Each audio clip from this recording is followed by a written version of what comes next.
pestle and mortar. It's actually what chemists would use, or pharmacists. Okay, I won't so try what we do, that. because we need this crushed, we have to crush this down to make like a powder. Because unfortunately it's quite difficult to get cardamom powder, so I usually do it myself like this. Okay, and it's very, very strong. I don't know if anyone wants to smell. How small? It smells not very nice, really. It's sort of a bit like medication, cold medication. Okay, we'll put that in there like that. Okay, and then we're done. Okay, are we blending now? We'll blend this now. Okay, we're blending, so it's going to get a little loud. Yeah. Okay. Let's put this on. Blend away.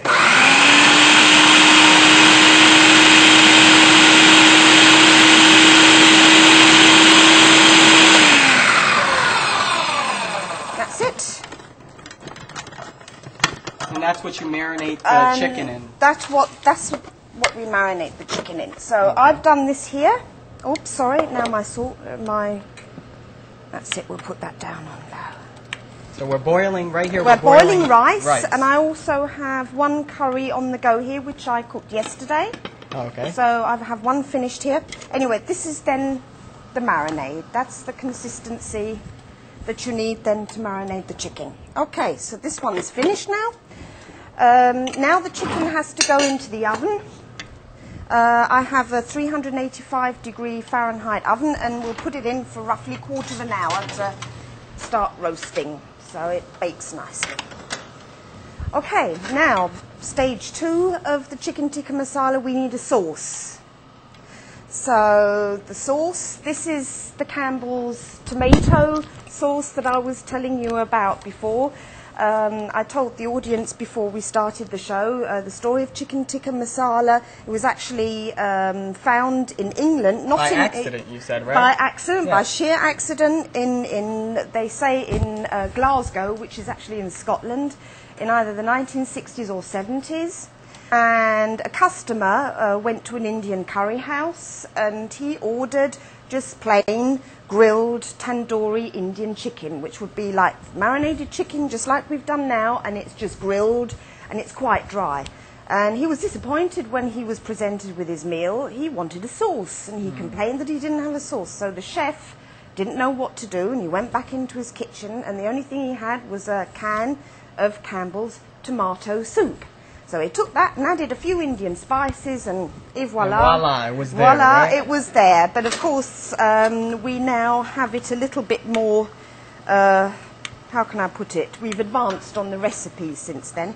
And now we're heating up another frying pan here, This right? is another frying pan Okay. here. So this is actually, I'm going to be making the curry as is here, in here now. Okay, so first of all, I'll just get over here. We have just plain vegetable oil. And we'll put a wee bit in our pan. I'll just wait for this to heat up a bit. I hope it's going to heat up. Yeah. Now, in Indian cooking, it's very, very important that we season the oil with which we're going to cook our food. So what we do, we call these the whole spices. So what we do, we take half a stick of cinnamon and just put it into the oil.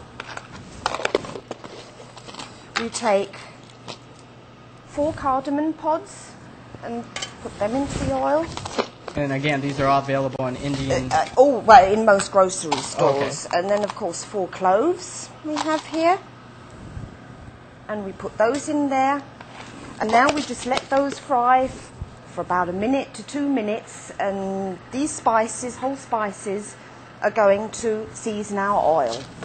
So that's very, very important in all Indian dishes. How long have you been cooking?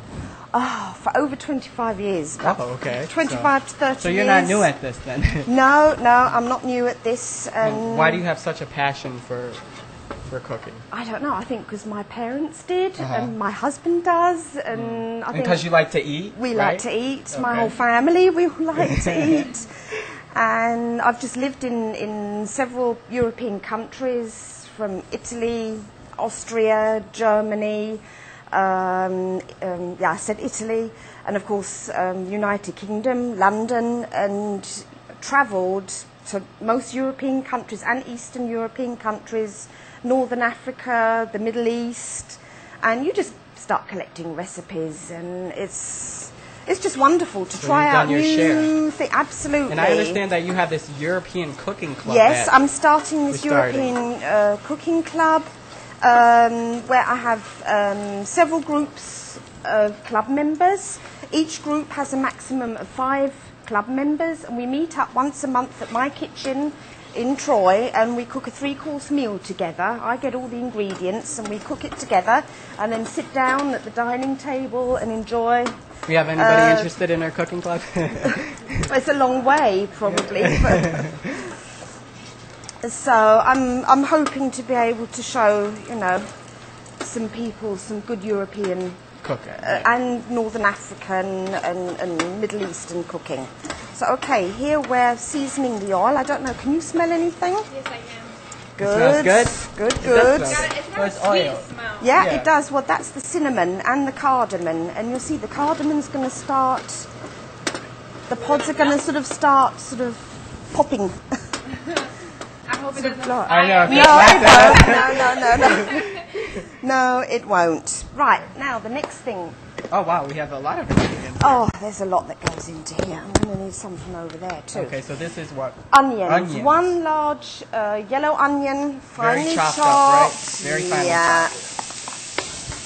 It's going to start smelling soon. So what we do, we just stir fry that. Sorry. It's all right. Are you crying? You're not crying? It's just I got a quick whiff of it. Well, onion smell can be strong, right? Yeah. Right, I'm going to need salt. Okay, so now we're basically just frying up the onion. I'm frying up the onion. That's going to take a while. Okay. These can go out. We need the cumin. That's very important. That we only need later. That's cream. All right, that we'll need next. Okay. Get all this lined up. Right, I'm sorry, I just always have to look at my little recipe here because there's so much that goes into these curries that you can easily forget something.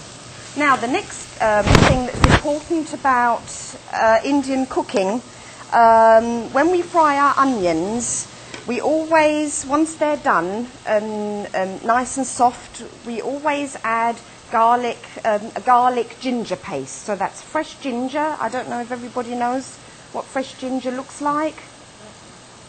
And you peel it and chop it finely. And in here there are 8 cloves of garlic. So this is like the basis of all or most Indian curries, is like the ginger curry paste. So that is very, very important. Now in the finished product, is this going to be spicy? No, you won't actually taste sort of the garlic. No? In particular, now it'll all sort of be nicely blended in. What I usually do, I cook my curry the day before I actually want to use it, because if you leave it stand overnight, it gets milder and softer, and it's a lot better the next day. Gives all the spices a chance to sort of integrate and, as we say, marry. Right. Yeah. Yeah, that's quite important. So how long should the onion stay on its own? That's about okay now until they're okay. soft, because I chop them very, very finely. So now I'm going to add this ginger. Okay, so that's the ginger. Yeah. Ginger and the 8 cloves of garlic. Now this is going to smell. I'm a garlic fan, so... Oh, that's good. Hope no one's going out on a date afterwards. I hope not. I hope nobody's going to make out or anything, because that wouldn't be good either. Or unless you're here with the person you're going out with, so... Onion breath to bed. Garlic as well. Garlic. Onion and garlic. Right, now, once this has been stir-fried for about a minute, then we have to start on all of our... Is the cinnamon stick going to, like, melt down into anything, or is it going to stay a stick? No, it stays like that, and you take it out later. So I've already removed the cinnamon stick from this The one that's already done? Yeah, that's right. I mean, it'd be terrible if Also, somebody you bit into removed the... the cinnamon stick. That's interesting. Not now, no, that has to stay in because it's important to sort of cook along with the sauce and everything. Right.